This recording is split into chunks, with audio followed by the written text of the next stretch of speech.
News చూస్తున్నాం. సూర్యాపేట జిల్లాలో rice mill నిర్వాహకులు రెచ్చిపోతున్నారు. సీఎంఆర్ ధాన్యాన్ని గుట్టు చప్పుడు కాకుండా పక్కదారి పట్టిస్తున్నారు.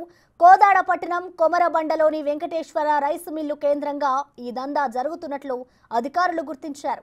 ఇప్పటికే దాదాపుగా 100 కోట్ల విలువైన ధాన్యం పక్కదారి పట్టించారు.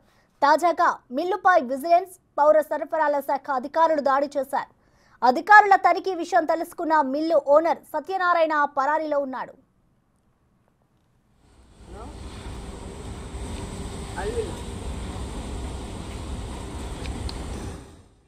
మనకి సీఎంఆర్ ధాన్యం అనేది ఇవ్వాల్సి ఉంది రాష్ట్ర ప్రభుత్వానికి.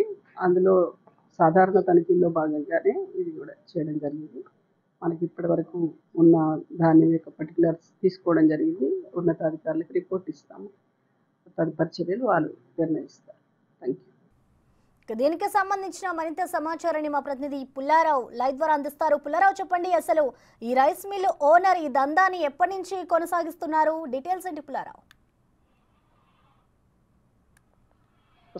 సీఎంఆర్ ధాన్యం విషయంలో మాత్రము ప్రభుత్వం కొరడా జల్పించడం మొదలుపెట్టిందని చెప్పవచ్చు. గత ప్రభుత్వ హయాంలో సీఎంఆర్ ధాన్యం విషయంలో మిల్లర్లు చాలా అక్రమాలు పాల్పడ్డారని చెప్పేసి కూడా అనేక విషయాలు కూడా వెలుగుకు రావడం జరిగింది.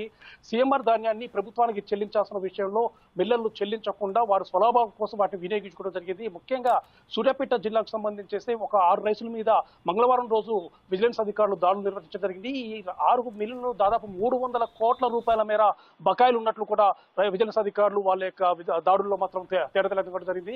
ముఖ్యంగా కోదాడకు సంబంధించేసి కోదాడలో ఉన్నటువంటి కొమరబండ ప్రాంతంలో ఉన్నటువంటి శ్రీ వెంకటేశ్వర రైస్ ఇండస్ట్రీకి సంబంధించి దాదాపు 100 కోట్ల రూపాయల మేరకు కూడా బకాయి పడ్డట్టు కూడా విజిలెన్స్ అధికారులు గుర్తించడం జరిగింది. ఈ యొక్క 100 కోట్ల రూపాయలను మిల్లు యజమానిగా ఉన్నటువంటి నీల సత్యనారాయణ పర్సన్ ప్రసిద్ధం అని చెప్పి విజిలెన్స్ అధికారులు ప్రయత్నించగా అతను అప్పటికే పరారు కావడం జరిగింది. అతని యొక్క విషయం కోసం మాత్రం విజిలెన్స్ అధికారులు మాత్రం ఇంకా ఎంక్వైరీ చేస్తున్నారు. అదేవిధంగా కోదాడలో ఉన్నటువంటి మిగతా 6 రైస్ మిల్లకు సంబంధించి కూడా అటాక్ చేయడం జరిగింది. ఈ 6 రైస్ మిల్లకు సంబంధించి 300 కోట్ల రూపాయలు బకాయిలుగా ఉన్నట్లు గుర్తించారు. కాకపోతే విజిలెన్స్ అధికారులు మొత్తం రైడ్ చేసిన తర్వాత ఆ యొక్క మిల్లులలో 150 కోట్ల రూపాయల విలువ చేసే ధాన్యం రాసులు ఉన్నట్టు మాత్రం గుర్తించడం జరిగింది. మిగతా 150 కోట్ల రూపాయల ధాన్యం అనేది ఎటుపోయింది అనే విషయం మాత్రం తేల్చాలని చెప్పేసి చెప్పడం జరిగింది. అందుకు సంబంధించిన వివరాలు రాబట్టడం కోసం అని చెప్పి మిల్లర్ల యజమానులందరూ కూడా పిలిపించేసి వారిపై ఎంక్వైరీ చేయడం జరిగిందని చెప్పి మనకు తెలియవస్తుంది. సో ఈ 150 కోట్ల రూపాయల ధాన్యాన్ని కూడా ఎక్కడ దాచిపెట్టారు, ఏ విధంగా పక్కకు మరలించారనే విషయాన్ని కూడా వాళ్ళు చెప్పాల్సిన అవసరం అయితే ఉంది. సో ఈ 150 కోట్ల ధాన్యంతో పాటు మిగతా 150 కోట్ల రూపాయలు మాత్రం ధాన్యం లేనట్లయితే మాత్రం వాటిని డబ్బు రూపంలో కూడా చెల్లించాలని చెప్పేసి గతంలోనే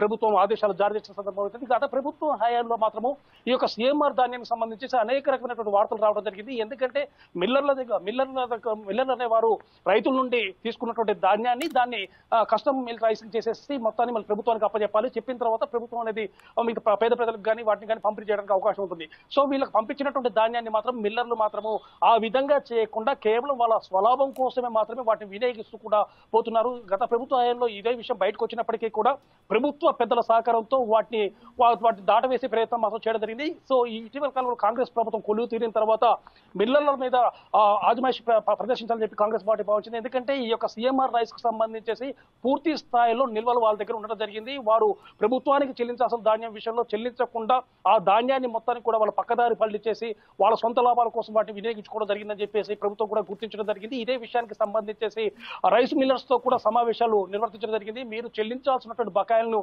వెంటనే కూడా చెల్లించాలి. ముఖ్యంగా ధాన్యపు రాష్ట్రాలకు సంబంధించేసి కస్టమ్ మిల్లింగ్ రైస్ చేసి వాటిని వెంటనే ప్రభుత్వానికి అప్పచెప్పాలి.